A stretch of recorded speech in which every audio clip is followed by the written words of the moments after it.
Good morning and welcome to the Point.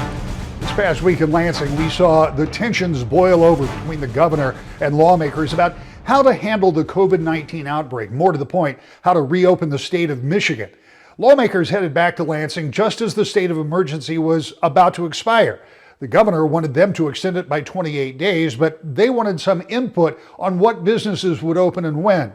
The governor said she was not open to negotiations, so consequently, the legislature didn't extend that state of emergency. The governor subsequently signed a new executive order that she says creates a new state of emergency. All that will end up in the courts, and we'll talk more about that later. But first, let's go back to Thursday night as the Senate was about to adjourn for some impassioned pleas coming from the floor. First, Democratic Senator Curtis Hertel. You know, colleagues, I love a good case of irony. And one of our previous speakers got up here and talked about, well, if we didn't give immediate effect to an obviously unconstitutional bill, that all these terrible consequences would happen because these orders that the governor did to protect people would go away, that if we didn't codify them in law. And literally 20 minutes later, you're going to vote to sue the governor to end all of those powers. All the powers that expanded unemployment, all the powers that are protecting first responders. You're going to make that vote literally minutes after sanctimoniously getting up and saying the other side of the aisle did the same thing. It's a beautiful, beautiful sense of irony. And, you know, I appreciate those that come down to give their opinion. I have no problem with people protesting this body at all. I respect the First Amendment and their rights to do so. But I can tell you one thing. I wouldn't look them in the eye and tell them I'm going to do something and lie to them. Pretending that this is ever good. We all know that there's a 0% chance that any of this is anything other than a political show. I know that because literally we've offered an extension just yesterday. This is not anywhere near about any of the things that we're pretending that it's about. It's about trying to, some theater. It's sound and fury signifying nothing. This will accomplish nothing. Neither will a lawsuit. It'll waste a ton of taxpayer money, but it'll accomplish nothing. But please, don't get up here and tell me that you're for all these things in the executive orders and ask to have power to sue the governor to end them. It makes absolutely no logical sense, and anyone in the state can look through that. The final senator to be heard before they adjourned was the Senate Majority Leader, who started off somewhat extemporaneously. After a long week and long day, I'm rather humored by the waxing on righteous indignation from some of my colleagues on the other side of the aisle. Regrettably, their comments fall deaf in the sphere of logic and sensibility due to a repeated hypocrisy. To address this glaring credibility gap, I wait anxiously for even the most slightest critique of a growing arm's-long length list of breathtaking ambiguities and absurdities evidenced in virtually all of our governor's executive orders. Not to mention that we have to ask citizens to daily check the FAQs, also known as Mother May I's, before struggling to go about their lives. But Mr. President, that's really not the statement I want to make. It's just something I felt was on my heart.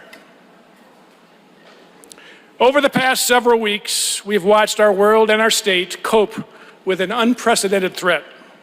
COVID-19 has brought the threat of infection, but has also brought unimaginable heartbreak and loss for our families.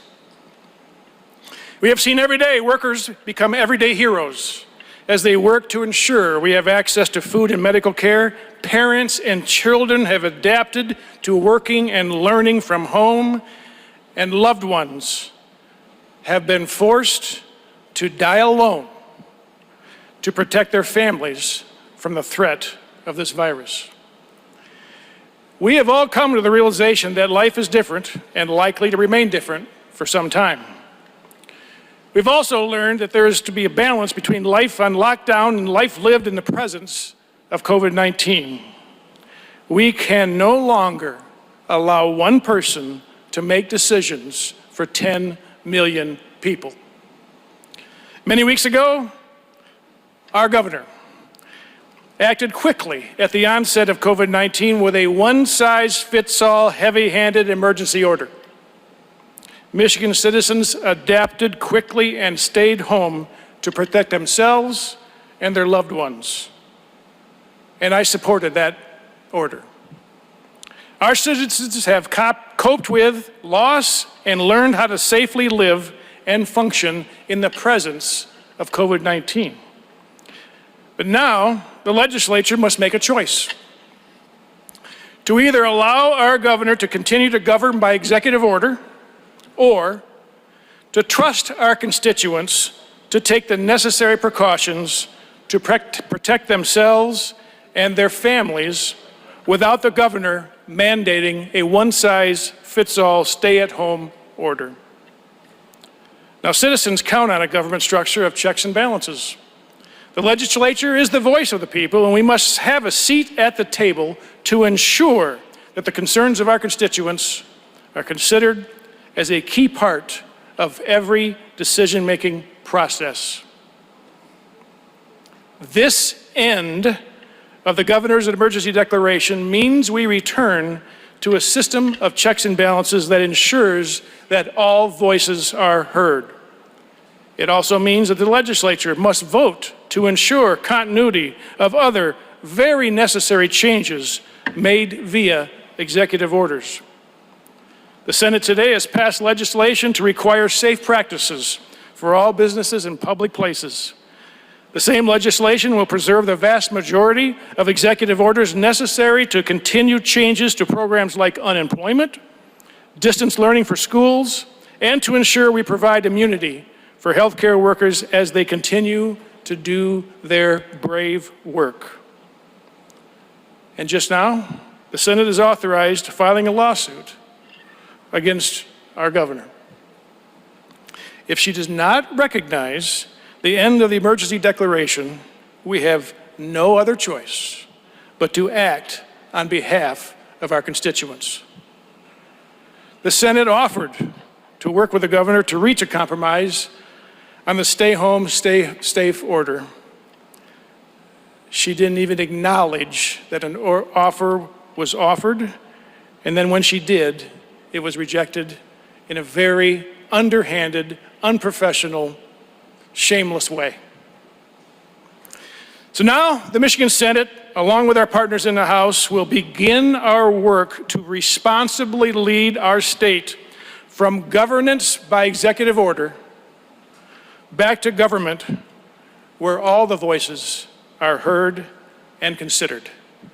By the time the legislature returned to Lansing on Thursday, it was pretty clear they were not going to extend the state of emergency unless they had some input with the governor about reopening the state. She said on Wednesday that wasn't up for negotiation. But our first inclination that might be the direction this was going is when we talked with Republican State Representative Lynn Affendoulis. The conversation you're about to hear took place on Tuesday before any of the activity on Thursday, but it did give us a good insight as to what might happen. As we talk today, the legislature is still contemplating an expansion of the emergency order that the governor has requested for another 28 days. Speaker Chatfield said in an interview that he thought that might be tough to come up with 56 votes. At the same time, we know some of the executive orders are kind of use that as an underpinning.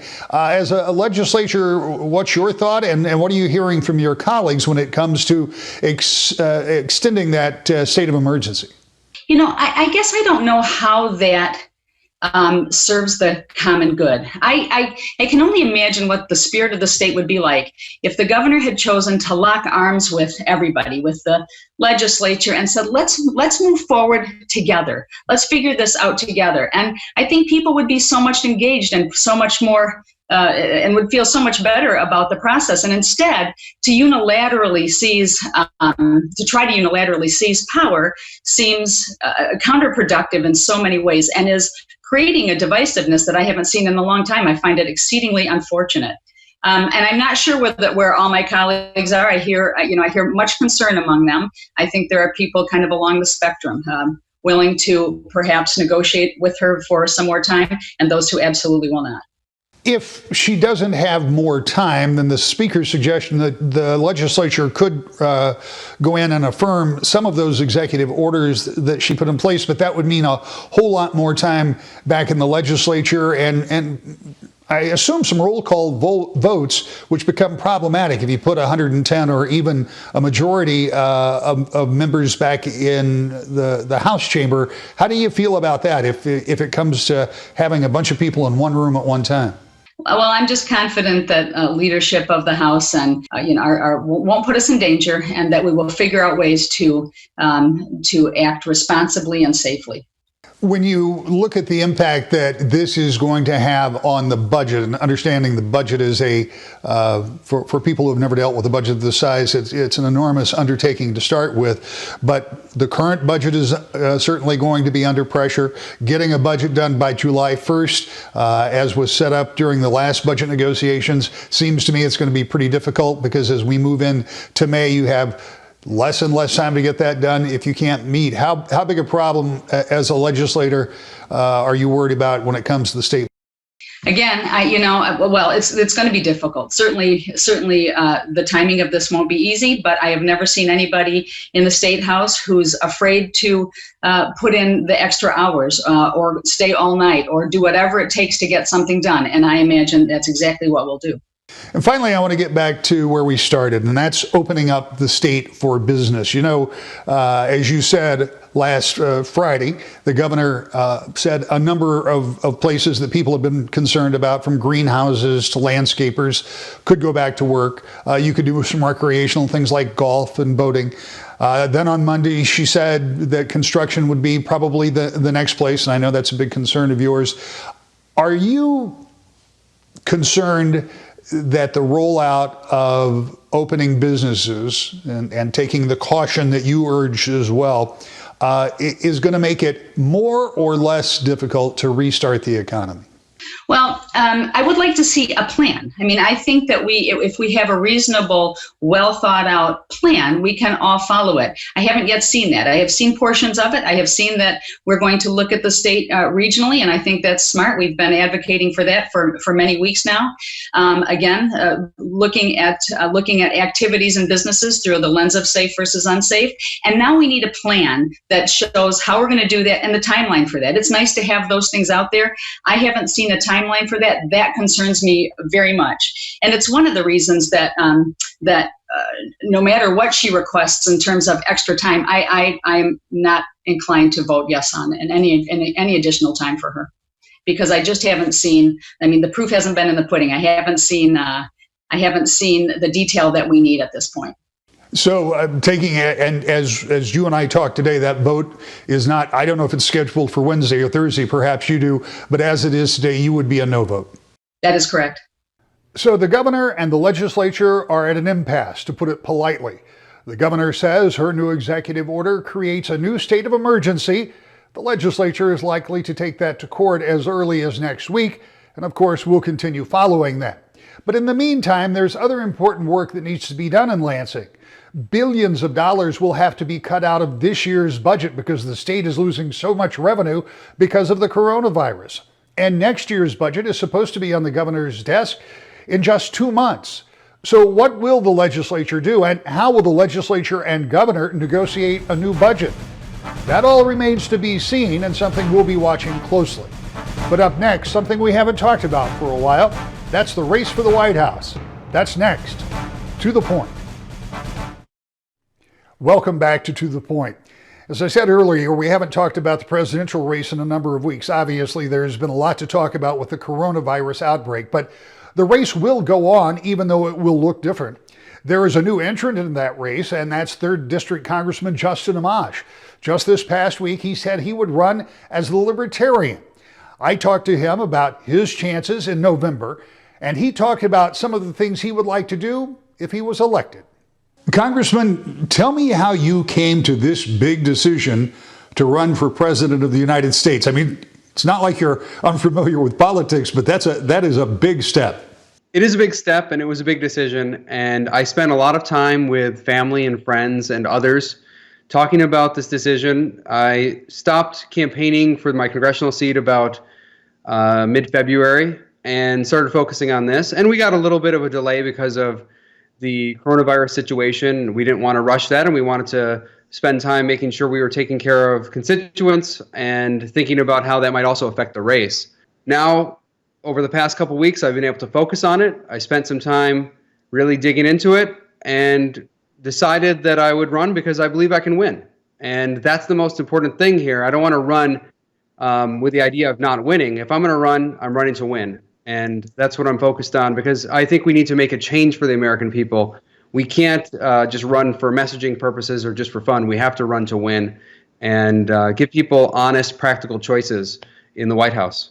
I appreciate your dedication to doing this, and with due respect, I would point out that the Libertarian ticket has never really been in a position to win. Why do you think you can put it there? Well, I've been in Congress for more than 9 years. I've learned the system, and I understand what's wrong with it. And I can see how broken it is. And that's something I've talked about a lot over the past year. And it's one of the reasons I became an independent. I saw the partisan death spiral that was happening. And it hasn't been fixed. It hasn't been addressed. And what people are talking about right now, with essentially pushing through either Trump or Biden, two people who I don't think reflect the views of the majority of Americans.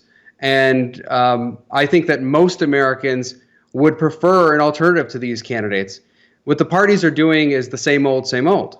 And we need something that's going to be different. We need someone who's going to treat people fairly, who's going to listen to people at home, who's going to do things that are different from the status quo. And what happens time and again when we have presidents is they come in there and they expand executive power and they further diminish the power of Congress, and Congress readily assists them in this by giving up its power to the president. And we need a president who's going to stand strong, stand firm for the American people, and act with humility toward the whole process, which means our entire constitutional system, and allow people at home to make more decisions, trust the people with the knowledge they have. One of the things that will be different, could be different this year, are the conventions. I know the Libertarian Convention that was going to be in Austin has been postponed maybe until July. So does that kind of change the way this whole campaign will look, because the Democrats are going to delay theirs and we don't even know what those conventions will look like? So does that make this a different kind of race? Well, the unpredictability makes it a different kind of race. And when you have situations like this where things are a little bit chaotic, it's actually a time when something like a Libertarian Party can rise up and present a real challenge to the Republican and Democratic parties. So I see it as an opportunity here. A lot of people don't know how this is going to turn out in this election cycle, whether we'll be able to go out on the campaign trail or whether we'll all be campaigning from home.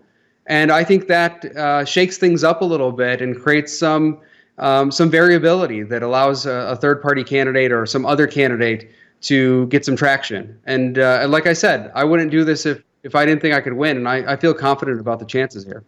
Well, we'll have other chances to talk, and we'll talk about money and organization and all of those things. But talk to me a little bit about the reasons. You've talked about the things you want to do, but talk to me about some of the fundamental change that you would like to see made. I know that you and former Congressman Conyers years ago tried to make some big changes into data collection on American people. You have real problems with some of the spending in Washington. Specifically, what would you like to change if you were the president? Well, you mentioned surveillance reform, and that's something that hasn't been reformed in any real way since I've been in Congress. Now, we've fought some big battles and we've won some small victories, but the substance of it has been pretty much the same throughout this entire period that I've been in Congress, and we've fought very hard on it. And we've come close in many cases to making some big changes. But you need a president who's going to do the right thing and step up and veto legislation that doesn't reform the system. So I think that's very important. But you're also looking at massive spending. And in this coronavirus situation, it's expected that there's going to be some more government spending, of course. But look at how wasteful the government has been by setting up a very convoluted, complex system that has tended to benefit the people who already have connections, the people who are already wealthier, and the people who are really struggling right now, the people who are hurting, are not getting the benefits they need. They're being left behind. So we need a system that will be swift, nimble. I've suggested that if the government's going to be involved in this sort of way, you need direct cash payments to the people. Get the government out of the way. Get the bureaucrats out of the way. Just give people the assistance they need. But when this is all over, we're going to have a massive deficit and a massive debt. And we need to address that going forward. And we have a president right now who's been signing every spending bill. So even when the economy was good, when things were going great, he kept signing spending bill after spending bill into law, and the deficit was increasing and the debt was increasing.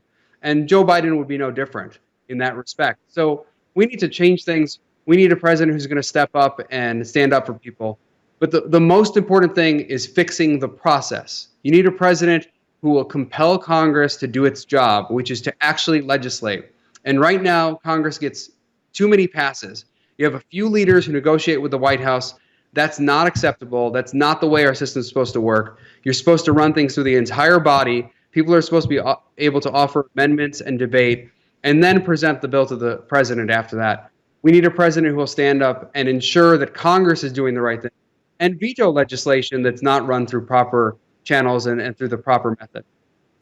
As we talked about in that interview, the Libertarian Party convention has been postponed. So it will be some time before we know how that race will turn out and if Amash actually does get the nomination. We'll have a final word next. To the point. That's all the time we have for this morning, but we'll be back next and every Sunday morning to bring you the latest from Lansing to Washington. To the point.